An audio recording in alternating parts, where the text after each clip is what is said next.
When Buhari was the president of this country and he was bringing different economic policies that ruined the lives of many people, many innocent people. There are so many people whose livelihood were completely cut off because of the policies brought by Muhammadu Buhari. People complained, people were crying, people were shouting. There were another set of people who were saying, hey, no, don't say this about government, don't say that about government. You should just continue to pray for the government. Fine.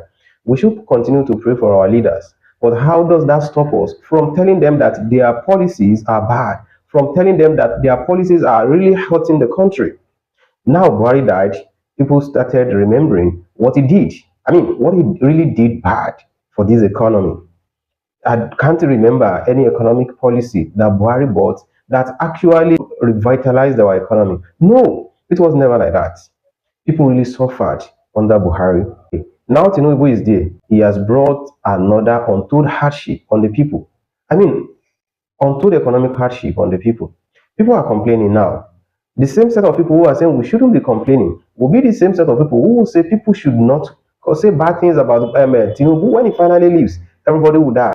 Now people say, according to Islam, we shouldn't say bad things about the government. We shouldn't say bad things about the dead. Fine, that's correct.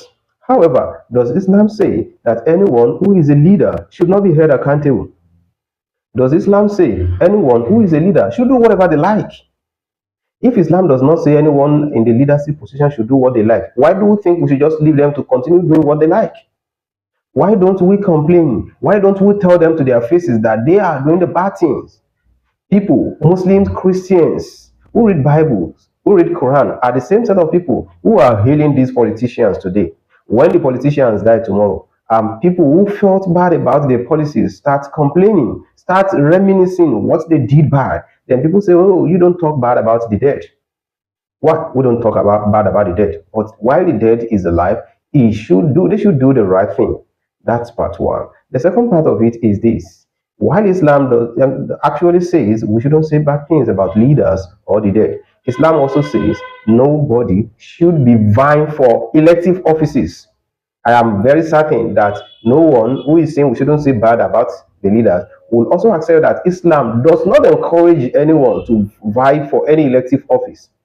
Let people decide if they want you, not you saying, I want this office, I want that office. So if people are saying they want this office, they are telling us with full confidence that they have the capacity to do it. Now, if they fail to do it, we should hold them accountable. That's simple. Nobody is forced to become the president. Nobody is forced to become the governor. Nobody is forced to become a senator. The senators today, they spent billions of naira to get to the office. People spend billions of naira to become House of Rep members. They spend billions of naira to become governors. They spend billions of naira to become the presidents. After spending all of this money, what does that mean? I have the capacity to do it, and I will do everything possible to get to that office. Then, when they get to the office, they start misbehaving. When people challenge them, when people query their actions, some other people will say, no, you don't say that about leaders. Oh, you don't talk bad about these people. These people, I never forced them to become what they are. In fact, they forced me to vote for them. They were crying. They were eating corns. They were eating amala at amala joints. They were dancing makosa with us. They did all sorts of things that ordinary citizens do. But when they become what they want to become, they put themselves above the law, and nobody can talk to them again. They enjoy all sorts of immunity. So this immunity, constitutional immunity, prevents anyone from really challenging them for whatever they have done.